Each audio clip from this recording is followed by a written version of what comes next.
அரியலூரில் மத்திய பட்ஜெட் விவசாயிகளுக்கு ஏமாற்றம் அளிப்பதாக விவசாய சங்க தலைவர்கள் கருத்து தெரிவித்துள்ளனர். இந்திய நாடாளுமன்றத்தில் மத்திய நிதி அமைச்சர் நிர்மலா சீதாராமன் இன்று பட்ஜெட் தாக்கல் செய்தார்.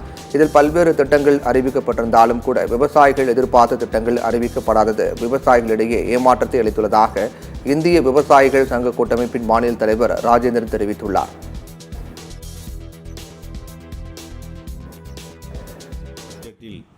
வேளாண்மைக்கு அதிக நிதி ஒதுக்கீடு செய்யப்படும் என்கின்ற எதிர்பார்ப்பு விவசாயிகள் மத்தியிலே இருந்தது. விவசாய உரங்களுக்கான மானியங்களை உயர்த்தி வழங்குகிற பொழுது உரங்களின் விலை குறையும் என்று நாங்கள் எதிர்பார்த்தோம். அது இந்த பட்ஜெட்டில் அறிவிப்பு இல்லை. அது விவசாயிகளுக்கு ஏமாற்றத்தை தருகிறது.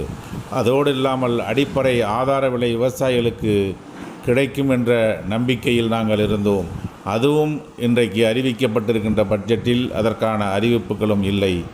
மத்திய நிதியமைச்சர் அறிவித்திருக்கின்ற பட்ஜெட்டில் வேளாண்மை செய்கிற விவசாயிகளுக்கு சோலார் மின் இணைப்பு கிடைப்பதற்கான நடவடிக்கைகளை எடுப்பார்கள் என்றும் அதற்கான மானியத்தை உயர்த்தி வழங்குவார்கள் என்றும் நாங்கள் எதிர்பார்த்தோம். அதுவும் இந்த பட்ஜெட்டில் இல்லை. பீகாருக்கு வழங்கியிருக்கிற நிதி தமிழ்நாட்டிற்கு கிடைக்கவில்லை.